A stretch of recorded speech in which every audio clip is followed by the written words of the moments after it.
c'est moi Sophia, j'espère que vous allez bien. Je suis hyper heureuse de vous retrouver pour une toute nouvelle vidéo. J'espère que vous m'entendez bien.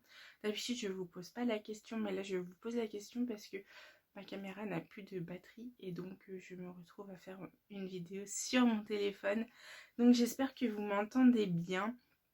En tout cas, moi je suis très heureuse de vous retrouver pour ce 16e numéro de mes dernières lectures et aujourd'hui on va parler un peu de tout.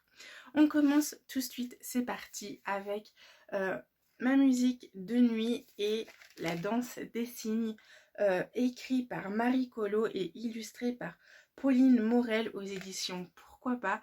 C'est une histoire que j'ai reçue en service presse avec la masse critique d'octobre de Babelio. Et c'est une histoire qui porte sur le handicap, la cécité et les personnes muettes, les sourds et muets. Et je dirais plus muet parce qu'il n'est pas sourd. Bref, voilà. Et en fait, ce que j'adore dans ce livre, c'est déjà l'histoire, enfin les histoires, parce qu'il y en a deux. Mais ceci, c'est le côté un peu sympathique parce que c'est une histoire recto verso avec des dessins qui sont magnifiques. Et c'est le deuxième livre que je reçois de cette maison d'édition. Et clairement, je suis absolument... elle est terrible. Bref, je suis absolument fan. Dans les dessins, la danse des cygnes, on a affaire à un jeune garçon qui est muet depuis sa naissance. Et du coup, qui pense que comme il n'entend rien, il ne peut rien faire. Mais sa meilleure amie, elle va lui montrer le contraire et elle va lui apprendre à danser. Elle va lui apprendre à danser des claquettes et j'ai trouvé ça magnifique. C'est une véritable histoire de passion, d'amitié, d'entraide et du coup on oublie totalement le handicap et ça c'est trop bien. Et ensuite, dans ma musique de nuit, eh bien, c'est quasiment la même chose, sauf que là, c'est l'histoire d'une jeune fille qui est au collège, qui veut faire de la musique, mais ses parents, ils sont pas trop d'accord, comme elle voit rien, n'importe quoi. Et ils pensent qu'elle pourra pas y arriver.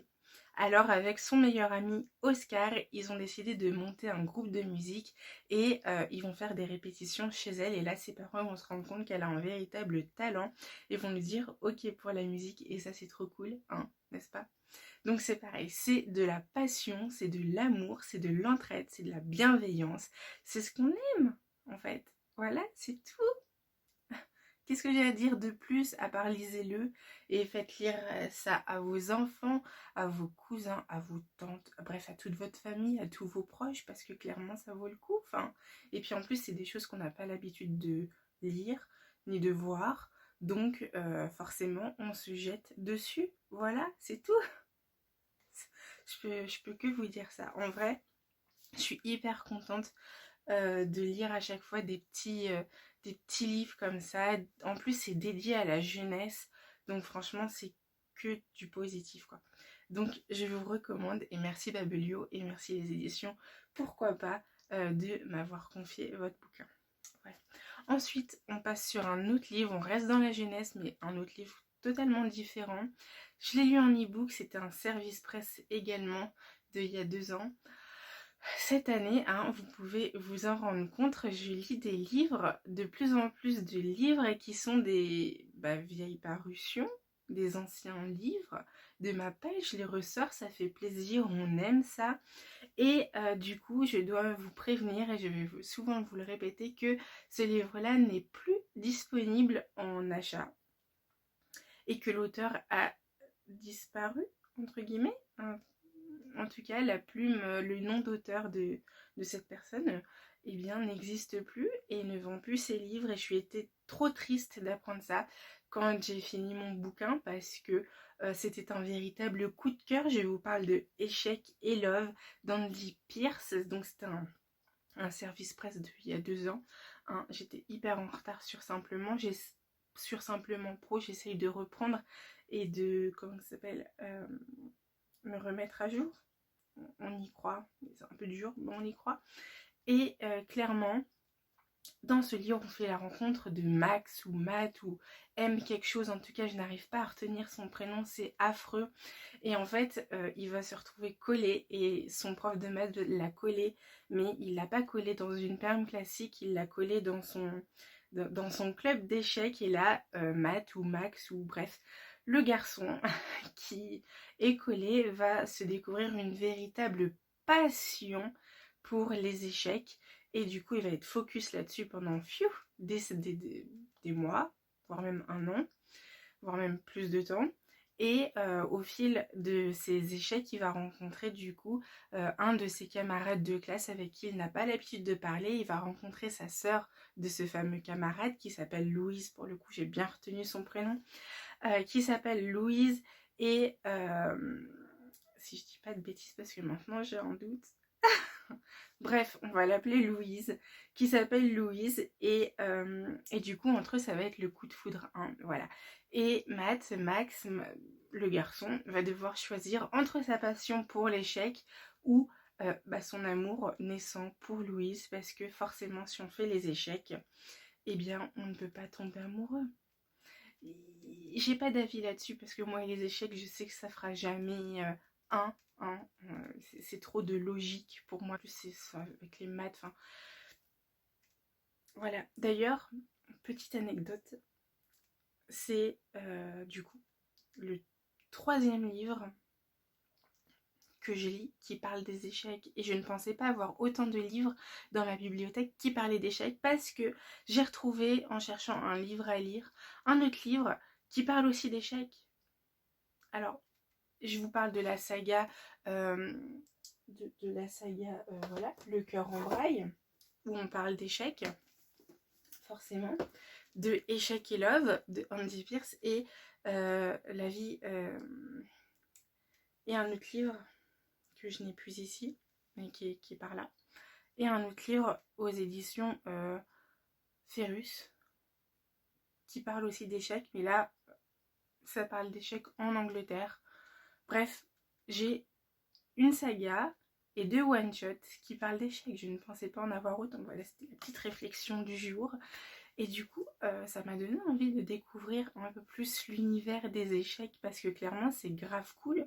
Non mais, je sais que je pourrais pas en faire, mais autant en suivre, bah pourquoi pas, hein. Écoutez, si vous avez d'autres livres qui parlent d'échecs comme ça, moi ça m'intéresse franchement.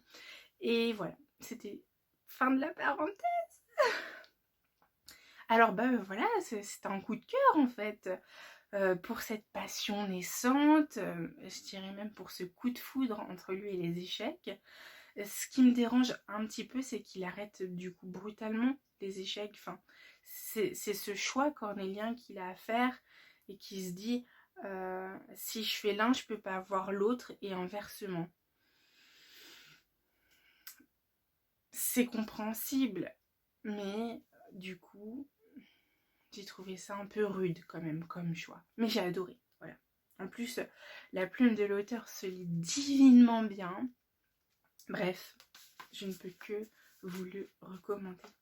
Ensuite, on va partir sur un autre sujet, et je vais vous présenter un autre service presse de Babelio qui s'appelle Petit Go de David Delomo aux éditions Tot. C'est un roman qui nous parle de migration, et tout ce phénomène migratoire, si je peux le dire comme ça, qui se passe en ce moment. Et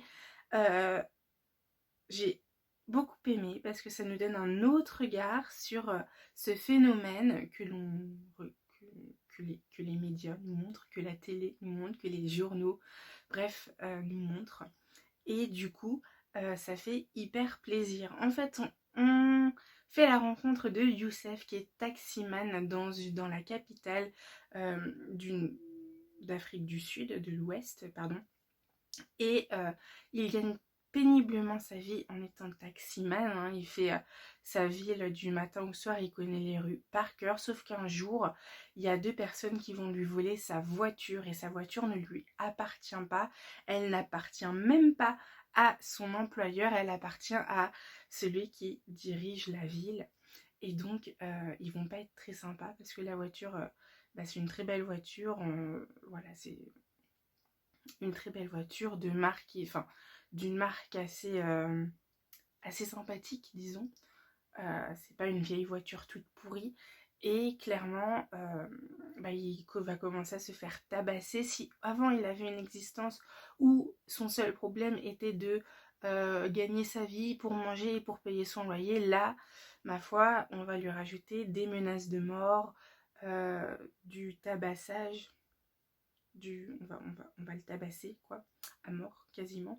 Et du coup, il ne supporte plus cette vie et il a décidé de partir vers l'Europe, vers le Nord, vers une nouvelle vie, vers une meilleure vie. Et il va nous raconter tout son périple. Autant vous dire que j'ai trouvé extrêmement courageux déjà de quitter son pays. Ensuite de faire tout ce qu'il a fait, tout son voyage, parce que clairement ça a été ultra difficile. Et ils sont quand même courageux, hein, on ne va pas se le cacher. Je l'ai trouvé très bien écrit. Et là aussi, si vous avez d'autres livres un peu dans ce thème, en mode roman, pas en mode documentaire, mais en mode roman, ça m'intéresse clairement parce que ça donne un autre regard sur ce qu'on entend déjà. Donc c'est cool.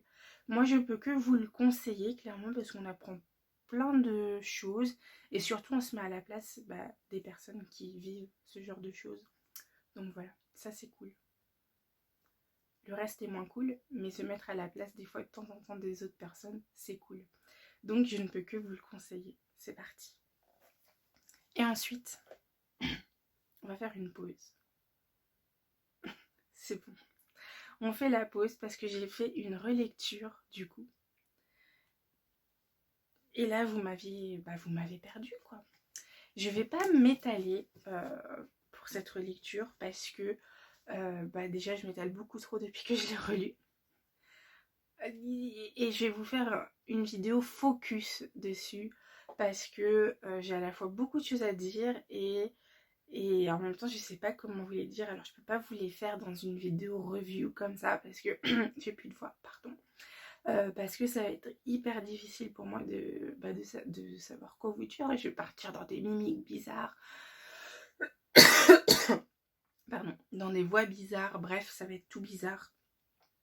Mais ma relecture, si vous me suivez sur les réseaux, vous le savez déjà, c'est Nova Galam / Nos chemins de travers, mais c'est l'inverse en fait. Nos chemins de travers parce que c'est le tome 1 / Nova Galam. Je sais pas pourquoi c'est celui-là qui me revient tout le temps en premier.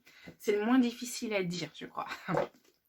De Georgia Caldera. Je l'ai lu il y a 6 mois. Je vous l'avais présenté cet été. Et je vous avais dit que j'avais adoré, sauf le tome 1, je savais pas trop où me placer, j'étais mi-contente, mi-déçue, mi-tout en fait, mi-figue, mi-raisin comme on dit. Et Nova Galam, c'est le tome 2, c'est le tome des révélations, donc forcément quand on le découvre la première fois, on peut être que, vous savez, je suis raccord. Bref.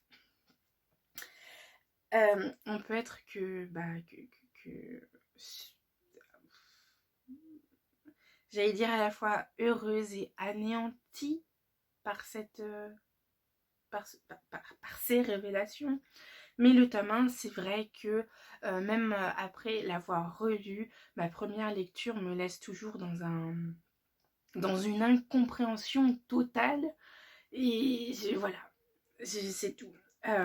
En fait, je vous l'avais dit que j'allais les relire, sauf que je pensais pas le relire, pardon pour ma voix, mais il est tôt. Je me suis levée hyper tôt ce matin pour faire tout ce que j'avais à faire aujourd'hui, j'espère pouvoir. Bref, je m'étale, mais voilà. Du coup, voilà, ma voix n'était pas habituée à parler si tôt le matin. Bref. Je vous avais dit que j'allais les relire, que ce soit en chronique sur le blog, en chronique Insta ou en vidéo, en chronique vidéo, mais je pensais pas les relire si vite. D'habitude, je mets minimum 1 an, voire plusieurs années avant de relire un bouquin, mais là, si vous voulez, le livre, plus je lisais d'autres livres, plus le livre m'appelait. Donc forcément, j'étais obligée de craquer, j'ai relu le tome 1, et en connaissant le tome 2, le tome 1, c'était une véritable pépite. Que voulez-vous que je vous dise? Parce que l'autrice, elle a fait... Je pose le bouquin, ça fait mal au bras. L'autrice, elle a fait un véritable travail d'écriture. Enfin, je dis véritable, non mais tous les livres que je lis sont des véritables travaux d'écriture. Mais celui-là, il est plus. J'ai envie de vous dire, c'est-à-dire que quand j'ai lu le livre la première fois, je sais que forcément l'autrice, et je m'étale encore, ou l'auteur met des petits, voilà, des petits éléments qui permettront d'avoir une suite et d'expliquer plus tard ce qu'on ne comprend pas maintenant, hein, quand on lit. Mais je le vois rarement, je l'entends rarement, c'est souvent à la fin du bouquin que je me dis qu'il y aura potentiellement une suite quand il n'y a pas marqué de petit 1 et quand il n'y a pas de numérotation quoi, hein, du livre. On est d'accord, c'est souvent la fin d'un livre qui nous dit s'il y a une suite ou pas. Mais là, quand on lit le tome 2, on se rend compte qu'en fait, il y avait déjà des éléments dans le tome 1 qui étaient là pour préparer le tome 2 du coup. Et chose que j'ai pas vue quand je l'ai lu la première fois, que j'ai pas vue non plus quand j'ai lu la première fois le tome 2. Mais quand j'ai relu le bouquin, en connaissant le tome 2 du coup, je me suis dit, oh là là, mais c'est incroyable. Et le bouquin, du coup, c'est une pépite en fait. Le tome 1, c'est juste une pépite, rien que pour ce travail déjà. Ensuite, Louis, forcément, si dans le tome 1, je savais que je l'aimais bien, que j'étais attachée à lui, mais je savais pas trop comment me placer quand même, parce qu'il avait un comportement assez ambigu et assez pas sympa du tout que j'aime pas, hein, clairement. Et je savais pas comment me placer, mais là, avec les éléments du tome 2, forcément, ton regard il change avec Louis. Et c'est juste un personnage coup de cœur, hein, je vous le dis direct. Je pense que je vais le relire très très bientôt. Parce que c'est une saga qui me... Voilà, qui me... Hein, vous comprenez, oui. C'est comme les âmes vagabondes en fait, sauf que les âmes vagabondes, eh bien, il me faut du temps pour le relire à chaque fois parce que c'est 800 pages déjà. Et qu'ensuite, parce qu'il y a trop d'émotions là, c'est pareil, il y a un flot d'émotions entre la joie, la tristesse, la colère, la haine, l'envie de tuer des gens. J'ai envie de vous dire qu'il y a un personnage dans cette duologie que j'ai envie de massacrer à chaque fois, mais tuer, c'est puni par la loi, malheureusement. Oui, on peut pas être tous les jours gentil, hein, que voulez-vous. Moi, franchement, c'était un gros connard au début, mais on voit que ce livre, en fait, c'est un livre de rédemption par excellence. Et il était juste magistral, en fait. Et du coup, je vais m'arrêter là, assez brutalement, comme ça, pouf, pouf, pouf. Parce que je vais vous faire une vidéo focus là-dessus. Donc du coup, je sais que de toute façon, j'aurai toujours plein de trucs à redire et à dire sur cette duologie. Mais clairement, on va attendre une vidéo focus, quoi. Ça sera mieux. Voilà. J'espère que cette vidéo vous aura plu. Je vous retrouve tout bientôt pour une nouvelle vidéo. Je vous dis à bientôt, hein. Sur les réseaux, sur le Discord. N'oubliez pas la lecture du mois qui se finit du coup la semaine prochaine. Qui s'appelle donc Le baptême du soleil, tome 1 de Bastien Pantalier. On voit que j'ai beaucoup avancé. Bref, je vous en ferai une vidéo aussi. Donc du coup dans mes dernières lectures 17. Et puis on se retrouve le 28 pour le live avec Bastien. Donc n'hésitez surtout pas à activer le rappel. Je vous mettrai le lien en bio, en bio. Faut pas que j'oublie, donc n'hésitez pas à checker la barre d'infos. Et puis on se retrouve sur les réseaux, Twitter, Insta, surtout Insta et Facebook en fait. Et puis sur Discord pour le club lecture, n'hésitez pas à venir nous rejoindre. Je vous remercie d'être de plus en plus nombreux à me suivre, ça me fait hyper plaisir. Je vous retrouve sur le blog. À tout bientôt, bisous.